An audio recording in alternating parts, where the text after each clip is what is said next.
Oke, sekarang kita akan masuk ke tata laksana gitu ya. Nah, tata laksana itu tetap dibagi ya. Kalau tata laksana itu kita harus bagi menjadi non medikamentosa dan juga medikamentosa. Nah, kalau untuk non medikamentosanya biasanya kita akan minta pasien untuk menjaga kebersihan kulit kepala, kuku, rambut gitu ya. Jadi tetap harus yang namanya higienitas itu tetap harus dijaga gitu. Kemudian kita harus hindari nih pakaian-pakaian yang terlalu ketat terkasih ke pasien untuk jangan terlalu berkeringat berlebihan. Jadi pakai baju yang apa sih yang kayak katun, kemudian jangan yang terlalu berlapis-lapis gitu kan. Ini kan kita iklimnya tropis gitu ya, nggak usah pakai jaket, pakai hoodie gitu kalau siang-siang. Jadi pakai yang selapis katun sudah oke gitu. Terus kalau misalnya berkeringat ya udah diganti aja bajunya. Jangan kalau berkeringat tetap dibiarin, nanti dia lembab jadi tempat pertumbuhan jamur gitu ya. Kemudian kita harus anjurkan untuk rajin mencuci rambut. Nggak cuma rambut, berarti badan juga harus sering dicuci kalau misalnya dimandiin gitu ya. Kemudian kalau misalnya kuku, berarti kita harus menjaga kebersihan kuku gitu ya.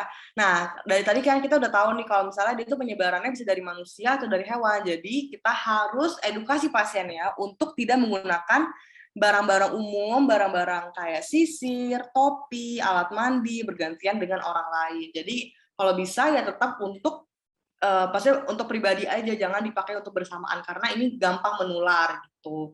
Terus kalau misalnya kita tahu nih ini karena binatang gitu ya. Ya udah kita harus kasih tahu ke pasiennya untuk menghindari kontak erat dengan binatangnya gitu, dan juga binatangnya ya harus dibawa untuk pergi berobat ke dokter hewan. Jangan cuma menghindari kontak nanti udah sembuh dia balik lagi ke hewannya, nanti kan bisa gampang rekuren gitu ya. Kalau jamur itu dia gampang banget untuk relapse, untuk apa namanya terinfeksi kembali kalau infeksi jamur itu. Oke. Oke, sekarang kita masuk ke medikamentosanya. Medikamentosanya, kalau dia lokal, jadi kalau misalnya dia cuma kenanya di bagian tangan sedikit gitu ya, kita boleh pakein krim aja. Jadi secara lokal aja nggak usah minum obat gitu. Biasa kita pilihnya apa sih? Biasanya kita pilihnya adalah Miconazole 2% krim. Dipakainya 2 kali sehari. Kita edukasi pasiennya dipakainya 2 kali sehari. Biasanya kalau bisa sih setelah mandi gitu ya. Setelah mandi supaya tubuhnya itu kan udah bersih kan. Nah, kita pakai selama 2 sampai 4 minggu. Cara pakainya gimana? Biasanya kita minta pasiennya 1 senti dari lesi. Jadi misal lesinya segede ini nih, lesinya. Ya udah kita pakainya itu berarti nanti sampai ke sini 1 senti gitu. Jadi kita minta sampai keluar dari lesinya gitu. Nah, kenapa sih pengobatannya misalnya cuma kecil nih infeksi jamurnya kenapa lama? Karena tadi aku udah bilang infeksi jamur itu gampang banget rekuren, makanya kita harus biasa pengobatannya cukup lama, biasa 2 mingguan lah, 2 mingguan gitu, nggak bisa cuma 1 hari langsung udah selesai gitu. Nah, kalau misalnya dia tidak pada kulit, misalnya di kuku, di kepala, dan dia terlalu luas udah di kulit, tapi banyak banget nih spotnya di korporis, tapi kayak di dada ada, di perut ada, di punggung ada, ya udahlah kita kasih aja obat yang minum gitu. Nah, ini aku cara ngafalinnya, sebenarnya dia itu banyak nih pilihan obat-obatannya. Cuman aku juga tadi ada baca-baca dari literatur gitu, katanya kalau di kepala, ya jadi ingetnya tuh cara gampangnya gini, kalau dia di kepala kita pakai Grisofulvin. Kalau dia di badan, ya dia kita pakainya Terbinafin gitu. Walaupun dua-duanya bisa, cuman katanya kalau Grisofulvin itu bagus lebih maksudnya lebih menjadi obat pilihan pada tinea yang di kepala gitu ya. Nah, dosis ini aku udah masukin nih, kalian tinggal baca aja sih sebenarnya. Grisofulvin 20 sampai 25 mg per kali per hari. Selama berapa lama? 8 minggu. Kalau misalnya nggak ada nih, puskesnya nggak ada Grisofulvin, nggak usah bingung ya. Langsung ganti Terbinafin aja nggak masalah, walaupun Grisofulvin tadi aku bilang lebih menjadi obat pilihan gitu. Nah, kalau di kepala, di rambut, jangan lupa pakein sampo.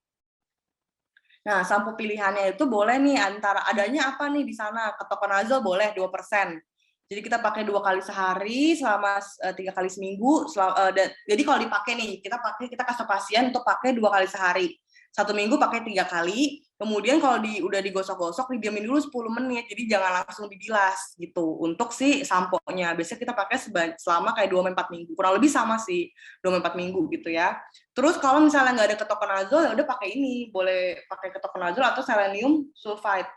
Itu 1% sediaannya atau 2,5%. Dipakai 2-4 kali per minggu juga. Gitu. Nah, nanti kalau misalnya udah, ini kapitis nih, aku pakai tadi Grisofulvin. Nah, berarti kalau misalnya barbe, biasanya kita udah pakai terbinafin. Terbinafin itu 250 miligram PO 2 sampai per hari ya, 2 sampai 4 minggu. Biasanya kurang lebih sama sih kalau kalian lihat ya di sini ya. Si barbe, barbe, corporis, pedis, manus itu kurang lebih 2 sampai 4 minggu ya. 2 sampai 4 minggu kurang lebih. Tapi kalau misalnya di kuku ya, kuku kan dia lebih tebel gitu ya, ingatannya lebih tebel, lebih kayak keras gitu ya. Jadinya dia butuh waktu lebih lama gitu. Jadi dia butuh 6 sampai 12 minggu gitu. Jadi ingatnya gitu aja. Sebenarnya nggak terlalu susah kan obatnya. Jadi kalian cuma perlu ingetin kepala grisofulvin 8 minggu, terus di sisanya kalian pakai terbinafin dengan dosis yang sama 2 sampai 4 minggu, kecuali kuku 6 sampai 12 minggu gitu.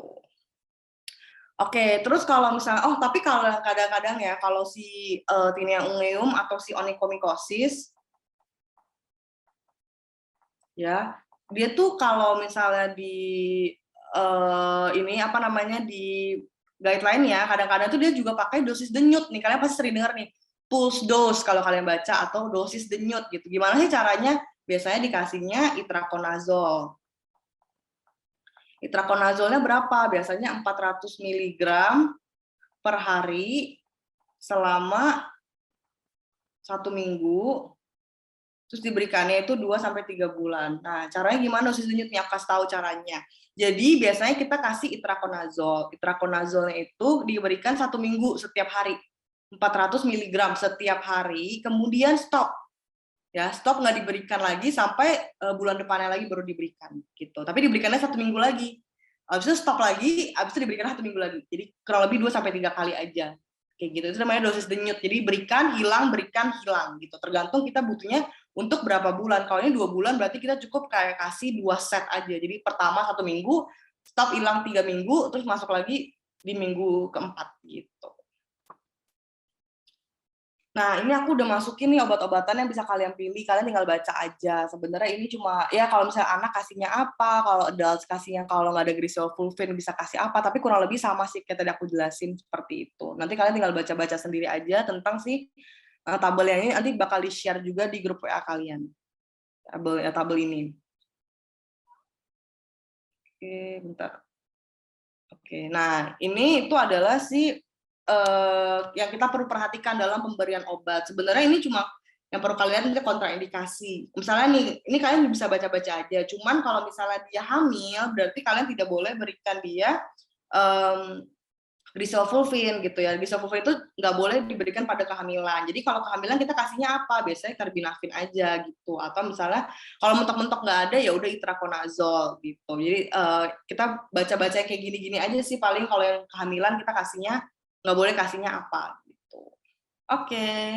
Kita akan lanjut ya sekarang ke non dermatofita. Jadi non dermatofita itu adalah cutaneous yeast infection. Jadi infeksi-infeksi yang masuk ke kutan dan juga sekutan gitu, yang lebih bawah lagi tadi yang kita udah belajar. Yaitu yang kita akan bahas di sini adalah dua kelompok besar, yaitu kita akan bahas tentang kandida khususnya kandida yang di kulit gitu. Kemudian yang kedua adalah malassezia. Oke, nah kita akan bahas tentang kandida. Jadi kandida itu dia tuh ditemukan di banyak tempat. Jadi nggak cuma di kulit aja, dia bisa di orofaring, bisa di saluran pernafasan, pencernaan, mukosa, genital. Dulu kita sempat bahas juga nih buat mungkin teman-teman ada yang pernah ikut kelas yang sebelumnya tentang tubuh pada wanita, itu kita pernah bahas juga tentang kandida yang menjadi keputihan gitu. Nah, itu bisa nonton juga di YouTube nanti kalau misalnya teman-teman tertarik buat nonton, bisa buka YouTube Study Sito buat nonton tentang kandida itu. Tapi yang hari ini kita akan bahas itu adalah kandida yang di kulit gitu. Nah, jadi faktor-faktor resikonya itu adalah biasanya usia lanjut, kalau malnutrisi, obesitas, DM, defisiensi imun, itu biasanya mudah terkena kandida gitu. Nah, manifestasi pada kulit biasanya ciri khasnya apa? Biasanya lesinya itu warnanya kayak merah terang atau biasa disebut bifiret. Jadi kayak merah kayak daging sapi gitu ya. Bifiret, terus kemudian ada lesi satelit. Nah, lesi satelit itu biasanya adalah misalnya ada lesi di sini, kemudian dia ada lesi yang kecil-kecilnya, jadi kayak seperti satelit gitu.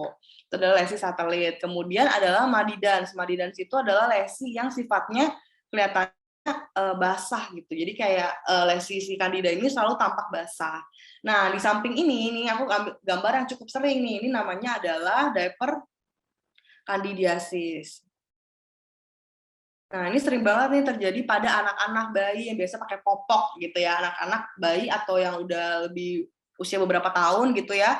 Ini sering banget terjadi. Biasanya itu pasiennya nanti datang sama orang tuanya, kalau kita mengeluhkan tampak merah-merah di bagian bokongnya gitu. Nah, ini biasanya itu terjadi karena penggunaan popok yang terlalu lama. Jadi kita biarin dia terlalu lama, ada pipis, ada pup, terus dia mengumpul di situ, dia jadi lembab, jadi mudah infeksi, menjadi tempat pertumbuhan jamur yang baik gitu ya.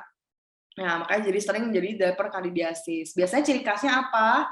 Kalian lihat di sini ada putih-putih, ini namanya adalah ada selaput putih. Ya, ini ciri khas untuk si Candida dan juga dia ada si lesi satelit. Gitu. Nanti kalau kalian udah lewat stase anak misalnya, kalian akan lihat nih ada juga yang namanya itu intoleransi laktosa. Ya, pada intoleransi laktosa dia itu ada ciri khasnya yaitu erythema latum, yaitu bagian pantatnya itu merah, tapi beda merahnya itu tuh biasanya ada riwayat. Jadi dia habis minum susu ya, kemudian dia langsung pup. Nah, pupnya itu bau khas, bau kemudian asam. Nah, karena asamnya itulah yang membuat si pinggir-pinggirnya itu tuh menjadi merah. Tapi beda dengan Candida. Candida itu kan karena lembab, tidak diare, dia biasanya tidak diare, terus kemudian juga dia ada selaput putih dan lesi satelit. Dan si merahnya itu tampaknya itu lebih basah gitu. Oke, kita akan lanjut ya ke yang kuku. Nah, di sini kan tadi aku udah jelasin nih, kalau misalnya ada infeksi pada kuku, kita boleh sebut dia sebagai onychomycosis. Jadi infeksi kuku secara keseluruhan kita sebut sebagai onychomycosis. Nah, ciri khas nih pada Candida, ini lumayan kalau kita udah lihat ya kita udah lumayan tahu nih ini tuh Candida. Biasanya kalau pada Candida dia itu ada namanya paronychia.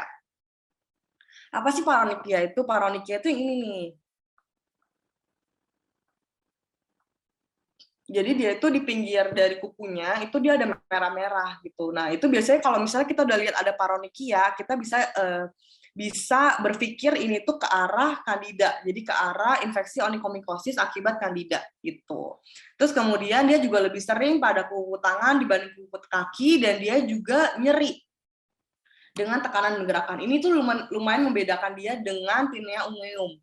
Jadi pada Candida onychomycosis Candida itu dia nyeri. Jadi pasien tuh mengatakan bahwa tangannya itu udah kayak bentuknya kayak gini kukunya. Terus kemudian dia nyeri kalau ditekan, kalau digerakkan juga nyeri. Nah, itu adalah ciri khas dari Candida onychomycosis gitu.